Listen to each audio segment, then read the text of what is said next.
Assalamualaikum warahmatullahi wabarakatuh. Selamat datang dalam pelajaran sejarah peminatan kelas 12 bersama saya, Aya Sofia Martini. Materi yang dibawakan kali ini adalah tentang respon internasional terhadap proklamasi kemerdekaan Indonesia. Berikut ini adalah silabus sejarah peminatan kelas 12 selama 1 tahun ajaran ini. Tentu saja sudah mengalami penyesuaian berdasarkan situasi saat ini. Apa sih manfaat belajar sejarah tentang respon internasional? Yang pertama, kita bisa menganalisis secara kritis dan memahami respon internasional terhadap proklamasi kemerdekaan Indonesia.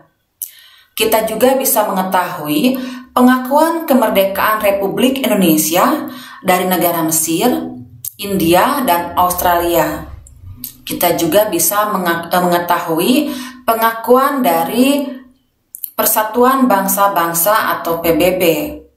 Dan kemudian kita bisa mengetahui tentang konferensi meja bundar dan sikap Belanda terhadap proklamasi kemerdekaan Indonesia. Apalagi manfaat mengetahui respon internasional terhadap proklamasi kemerdekaan Indonesia, yaitu kita memiliki data tentang respon internasional terhadap proklamasi kemerdekaan Indonesia, baik itu respon positif atau respon negatif. Apa saja respon internasional terhadap kemerdekaan Indonesia? Yang pertama, ada respon positif yang diberikan oleh negara Mesir secara de facto pada tanggal 22 Maret 1946 dan secara de jure yaitu pada tanggal 10 Juni 1947. Kemudian pada tanggal 18 November 1946, Dewan Liga Arab mengajak negara-negara anggota Liga Arab untuk mengakui Indonesia sebagai negara yang merdeka dan berdaulat. Kemudian kita juga bisa mengetahui pengakuan kemerdekaan Indonesia dari India dan Australia. Sementara itu kita juga mengetahui tentang respon negatif yang diberikan oleh negara Belanda.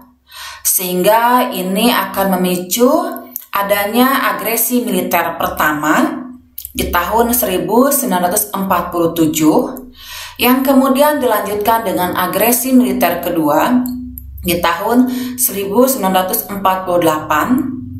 yang kemudian berlanjut dengan adanya perundingan Linggarjati, kemudian dilanjutkan dengan perjanjian Renville, lalu kemudian ada juga perjanjian Rumroyen yang kemudian berlanjut kepada konferensi meja bundar atau KMB sehingga menghasilkan negara Republik Indonesia Serikat. Silakan kalian cari masing-masing poin tentang agresi militer 1, agresi militer kedua, perundingan Linggarjati, perjanjian Renville, perjanjian Rumroyen, dan konferensi meja bundar. Untuk kemudian akan kita diskusikan dalam pertemuan berikutnya.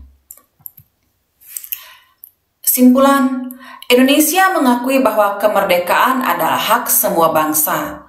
Untuk menjadi bangsa yang berdaulat dibutuhkan pengakuan dari bangsa lain. Respon internasional bisa berupa respon positif atau negatif, sehingga dibutuhkan usaha keras agar bisa berdaulat seutuhnya.